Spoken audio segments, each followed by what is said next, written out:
All right, legends, time for a fun one here. My team reveal for Supercoach here. We've got my overall team, and then we'll go through my head-to-head team as well.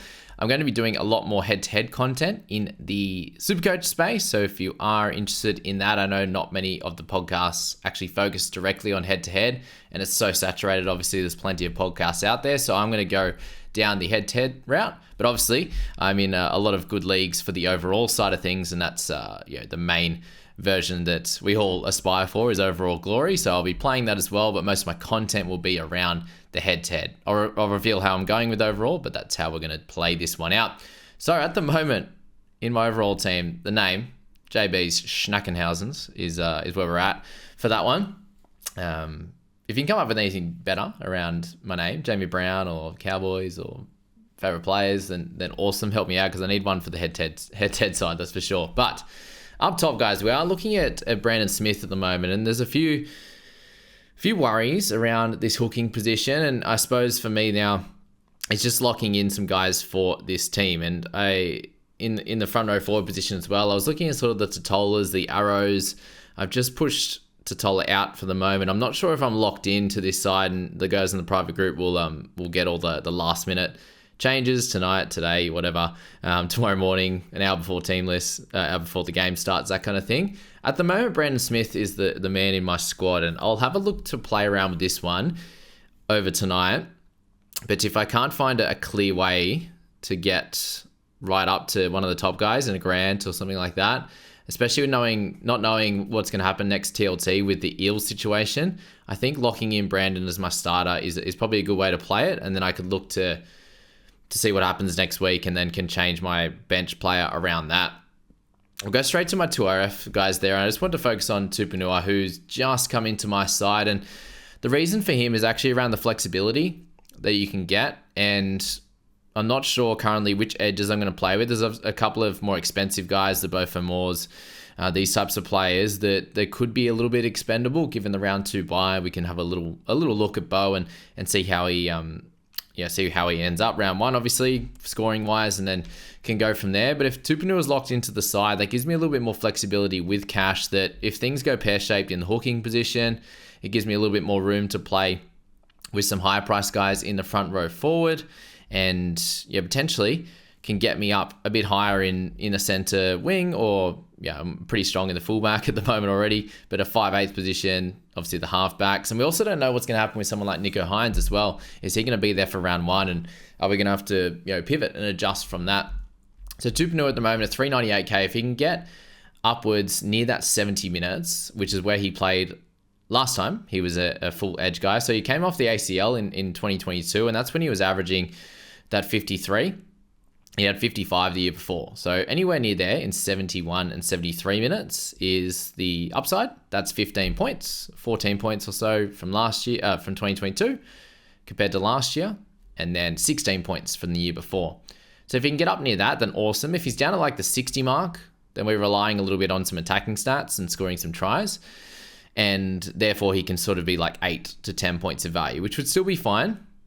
And from his price point, there's a bunch of guys around there that we can look to potentially trade to or something like that if things go wrong in that one. Things go Siwa Wong. Wong's not in the squad at the moment. I think I'm going to leave him for now, just that fair bit more expensive. And Tupanua is the play to go. Piakura, guys, I think he's fairly well locked in for that 80 minutes. He has the attacking upside. It's exactly what we want in a player. At 426, I think he'll be fine with the knee. Looks like he'll be there, named round 1, and just some of the line running and the ability to know where the gap is. The amount of times you see these guys just running hard and straight, and the defenders can just defend them. Piakura shaped in, defense come in, he stepped his way out and through that gap when catching the ball, which is very, very impressive, and a young gun. That's where I'm looking at him there. For the front row forwards, I'm very happy to lock in Terrell May, so he hasn't made it into my fantasy side, so I had to chuck him in my Supercoach side here. I think he's an absolute gun, and he has the highest upside at this price point. So Terrell, I'm locking in to my side there. So that's 4 in the hooker, front row forward, and the 2RF position. I think that's fine. It gives me still a fair bit of flexibility around my other front row starter, who I'm going to pick on my bench for the hooking position. Obviously, the 2RF is a few guys that we could still select there, which is great. the guys like Pikura and Tupanoa don't have a bye for a long time. Same with Terrell May, and I think that's really, really helpful. Brandon Smith as well. Round 14 is their first bye, the Roosters. So we don't have to worry about any of that risk with the byes, and it's just really how they perform from there. But I doubt any of these guys have too much downside. It's more just like how much upside do they actually have, and are they going to make lots of money, or are they going to make a little bit, or kind of just plod around their current average. But all these guys priced around, under 40 for Tupanoa, just over 40 for Terrell, and 44 I think for Brandon Smith. Or 45 or something like that. That's enough to it's not a crazy amount of points that they have to get to at least make some money, right? So that's what we're looking at with them. At the moment, guys, I'm going with Ben Trbojevic. He's just on my bench at the moment, and I think that's how I'm going to play it. I have a fairly strong, what I want to do anyway, a fairly strong center wing. Therefore, Ben Trbojevic, whether he is in the center wing position there, or I'm going to slot him in the 2RF, that's where he's going to be for now. I'm not going to play him. Let me know your thoughts on that. If you are looking to play him, if you're going maybe a bit lighter in the center wing, then you might have to play him. But you got the options of Salmon, Taylor May. A lot of people are going Roger. Obviously, he's super highly owned. So there's lots of guys you can slot in there at not astronomical prices that can do a really good job. So Benny Boy, he sits on my bench to kick things off, not scoring. And then down the fullbacks, Tommy Trbojevic is currently my reserve. I'm tempted to VC him and pop him in the starter. But if not, like Ponga is my other one at the moment. That's why he would be there and the vice. And then I would be captaining Cleary likely if things didn't work out on the vice category. But that's where we're at the moment. Tommy Trbojevic gets into the side. Very excited about him. Tomorrow especially. I'm going to be going to the Supercoach party as well at the Star in the sports bar. So yeah, if you're interested in coming along and saying hello in that, it seems like it's going to be a fun day. So I will be there tomorrow. Very excited for that. But Tommy will be obviously be playing, and we get to watch all of these guys in my team for round 1, which is going to be fun. So yeah, none of these guys are too overly expensive that they have massive downside in my opinion. So that's where I'm at with these players here. If they plot along and hit their average or a tiny bit above, you're not absolutely fuming. And then Tommy has the massive upside, and Tim, it's Drinkwater, it's these types of guys you're looking at, obviously. And then Benny Trbojevic, obviously if he scored a try in this game, that would be hurtful, but good for my money making potential, obviously. But yeah, the try would get him a good score, and if not, he has the injury risk as well with the hamstrings that could happen, and that's probably the other reason we can have him on that bench.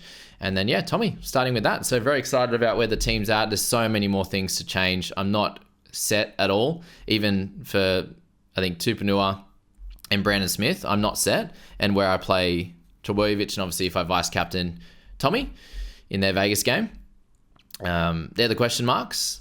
But outside of that, if I keep this the same, there's so many things that can happen with TLT next week, and that's where I'm looking at with that team there. All right, let's move to righty. It's got the it's moved over my same name. Hopefully that sorts out. Anyway, but this is where I'm at for my head-to-head squad. Small changes. I'm still sticking with Brandon Smith at the moment. Again, I just think locking that hooking position in, someone that looks better this year, not injured. It's exciting times.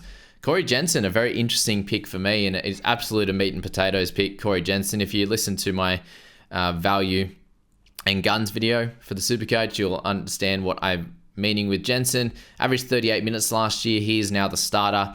So I expect 7 minutes. It could be a little bit more.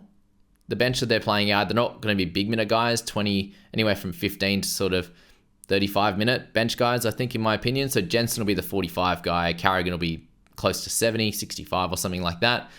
Jensen, if he can get with a 1.1 ppm, 7 extra minutes, he's going to get sort of 8 to 9, 10 points of value. He actually looked better as well in the trial, and I think that now that he's the starter, he'll obviously work hard to keep that. So for me, it's a easy pick. You get him all the way through to their first bye.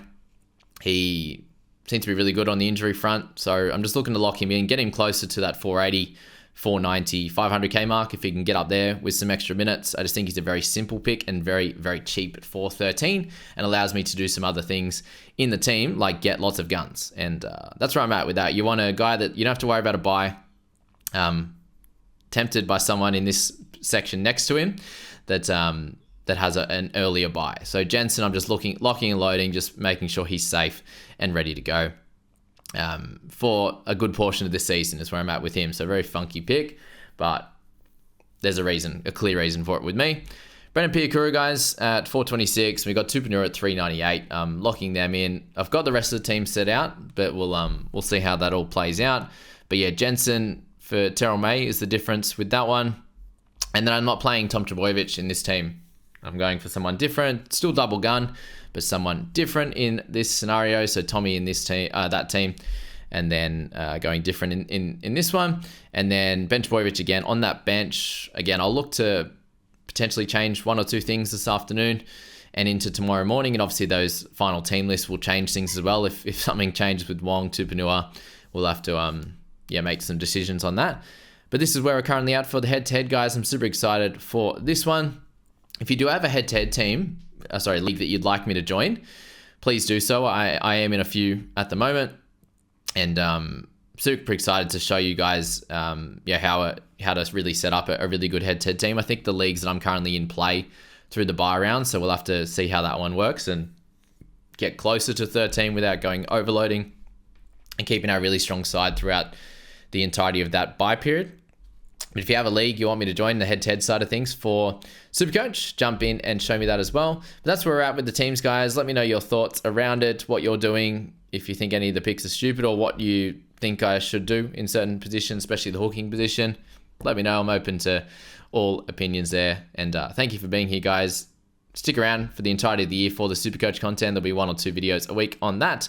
And obviously be showing you my teams on a week-to-week basis. So thanks for being here, guys. We'll see you in the next one.